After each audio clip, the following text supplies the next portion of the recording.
देख रहे हैं सोशल छाया। मैं बात कर रहा हूँ globalisation and the Indian economy minds map. क्या क्या आपको कवर करने हैं।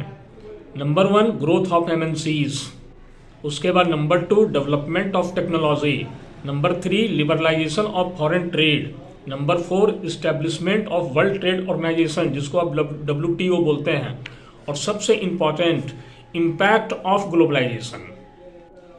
क्या ग्लोबलाइजेशन का क्या इम्पैक्ट पड़ा, जिसमें कंज्यूमर्स जुड़े हुए हैं, जिसमें ग्लोबल इन्वेस्टमेंट जुड़ा हुआ है, जिसमें इंडियन कंपनीज जुड़ी हुई है। तो एमएनसीज का एक बहुत बड़ा रोल है ग्लोबलाइजेशन के अंदर। उसके बाद कुछ छोटे क्वेश्चंस भी हैं।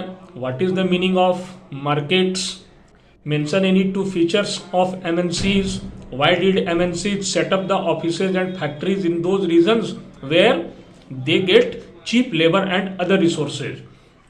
What is meaning of investment, what is foreign investment, what affects the foreign investment, name any 2 Indian MNCs। तो भारत के MNCs का नाम आपको बताना है इंडियन MNCs, तो जिसमें टाटा मोटर्स हैं, इन्फोसिस है, रैनबैक्सी है, एशियन पेंट्स हैं और भी बहुत सारे हैं।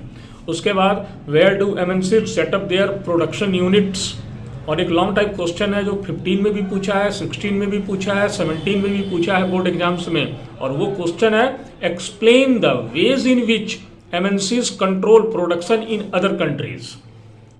तो ये जो क्वेश्चन है ये 4 या 5 नंबर में आ सकते हैं, तो इस क्वेश्चन को भी आपको कवर करने हैं। और दूसरा सबसे बड़ा इंपॉर्टेंट चीज़ है कि एक क्वेश्चन हमेशा से आता है, what is meant by globalisation. Globalisation का मतलब क्या होता है। तो इसमें क्या है कि जब आपकी राइटिंग कंटेंट अच्छी होनी चाहिए, कम शब्दों में आप डिफाइन कीजिए। छोटे क्वेश्चंस हैं तो वेरी शॉर्ट्स में है, तो बस आपका जो है ना राइटिंग स्किल्स पे डिपेंड करता है कि आप उस आंसर को कैसे लिखते हैं। अब क्वेश्चन आ गया what is meant by globalisation, तो आपको लिखना है globalisation means integrating our economic with the world economy.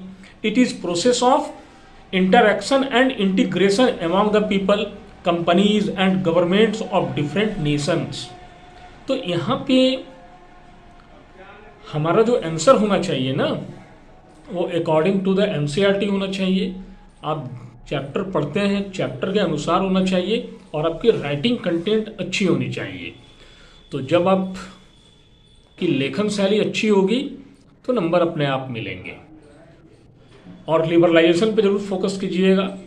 उसमें एक क्वेश्चन आपका आया था बोर्ड एग्जाम्स में, 2012 में भी पूछा है, 15 में भी पूछा है, कि बहुत इंपॉर्टेंट क्वेश्चन था वो, कि how does government attract foreign companies, मतलब foreign investment, explain different ways. तो जब चैप्टर्स पढ़िएगा ना तो आप